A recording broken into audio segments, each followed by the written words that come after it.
Hörmətli dostlar, qarindoshlar. Bugungi darsimizni Uyg'ur tibabıtınınki yeshimi va davolash, oldin olish, oziqliklar bilan tanishish, ruhiy jihatdan yordam ko'rsatish jihatlaridagi ana xarakterini, ya'ni Uyg'ur tibabıti nima degan savolni yeyish bilan boshlaymiz.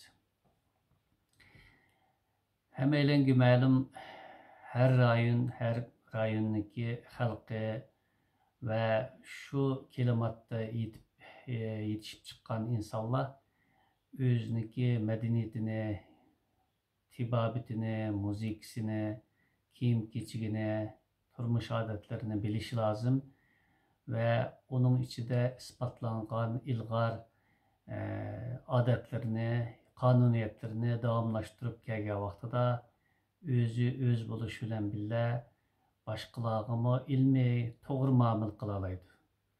Özünü yaxşı düşenmegen, özünü söymegen insanlar başqa millet ve başqa xalqlarga hürmetsizlik bilen qaraydı. Özüge işenç qılamagan, özden toluq xabardar bulmaganlar Elbette başqalarını ana şu nadan kallası bilen qaragaşqa başqalarını endiş bilen qaraydı. Özünün bolsa başqalarını şunda qaraydı. Şunun için Uyghur tibabetinden xabarsiz kişilerninki özünü başqalarını düşünüşü, toğra, uygun muamil qilishi natayın. Həməyləngə məlum bolğandək hər əzaniki özüdə milyonlagan hücayralar buldu. Hücayralarning her birisi şu isimli kişinin bir tanesinden ibaret.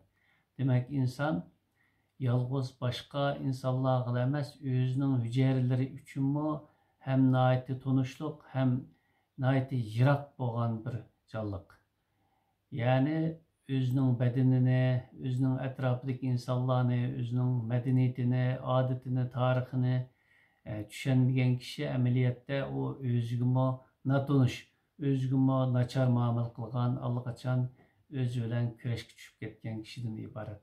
Şunun için bedenini, ruhini özleştiriş için ötmüşini, hazırını yaxşı bilişi, her bir hücrenin işleş kanuniyetini his qilishi, düşünüşü, özünün əzalarını yaxşı qoğdışı, özünün bedenini süyüşü, özünün bedeniga məsuliyyət bilen qarışı, şundaqla özüge oxşaş medeniyet, düşünce ve turmuş adetlerine oxşaş insanlarını texima kuvvetlik, bilimlik, akıllık kılıp yetildirişke yardımlaşı lazım. Özlerini alam yaxşı qilish bilen billa özüge oxşamaydigan başka milletlerge, medeniyetlerge dostane muamil qilishni ügün ölüşü lazım.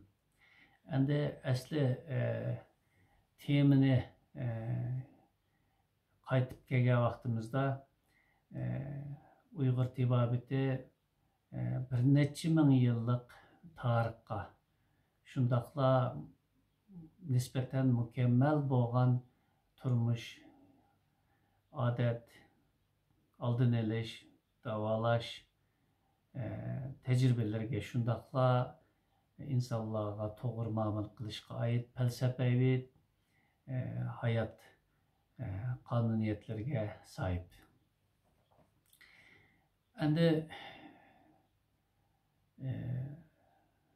Yusuf Has Hacib'nin bir her zamanga uygun bir sözü var. Ustazımız şunda deydi. Kırıkka kirip mu mizacı bilmese, ol hayvan erur ger sözlüse. Yani her kişi özününki bedenini, organlarını, mizacını yaxşı biliş bilen billa özününki medeniyetini, yemek içmeklerini, adetlerini, kiyim keçeklerini, muziklerini yaxşı bilmegen, düşünmegen, onu igellemegen bolsa ve şundaqla başqalar bilen çıkışıp ötüşni özge özleştirmegen bolsa bunu yeterlik derecede adam boptu degil bolmaydı. Endi 40 yaş degenimiz bir kişiniki maddi, manevi cihetten pişip yetiladigan, dünyanın ısık soğuklarını görüp, özüge ve etrafıga toğru muamele kıla alaydigan yaşını gösterdi. Şu yaşqa kiripmi yine tibabetni öz içige algan, bütün medeniyet hadislerini özüge ait olgan medeniyet miraslardan hiç bulmasa bir anlap bakmagan, hiç bulmasa bir düşünüp bakmagan, muşunçlik en akalli savadı bulmagan kişilerine bunu insan boptu, bu adam boptu degil bolmaydı. Şunun için şu ölçemge sağa vaqtida elbette bu ölçemge yetmegen ahalinin en az degende 20'den köprekni egallaydiganligini içinişli qalda görüp yetimiz. Şunun için keç kaldık, kechikip kaldık demesden şu tibabetni boylagan asasda xalqniki muzikasini, felsefe, dünya qarashini, hayotga bo'lgan, insonlarga bo'lgan, tabiatga bo'lgan ko'z qarashlarini hech bo'lmaganda ulardan xabardor bo'lishimiz lozim.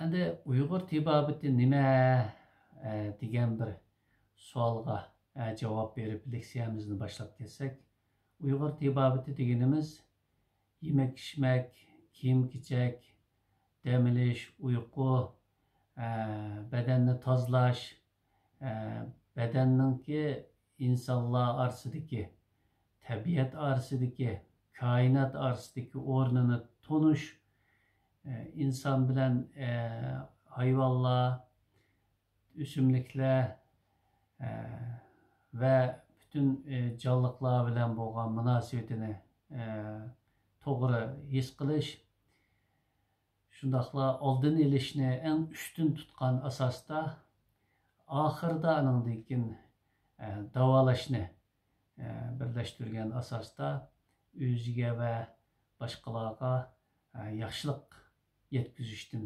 iborat. Ya'ni mushunda bir ilmni Uyg'ur tibabati deymiz. Uyg'ur tibabati demek oldin elish, tanışaş, yaxşılaş,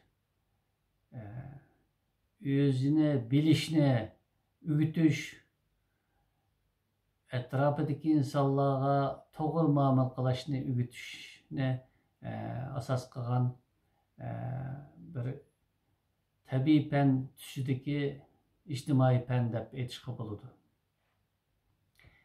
Davolash bo'lsa oxirida hep barıdığan tibbi faaliyetini ibaret. Davalashını oldığa en mühim basqış hesaplaydıgan bu hazırki zamandaki tibbi meşgulatla ameliyatta insanlarınki tabiatige ve bütün canlılarınki rivojlanish qonuniyatiga nispeten notunush bir xil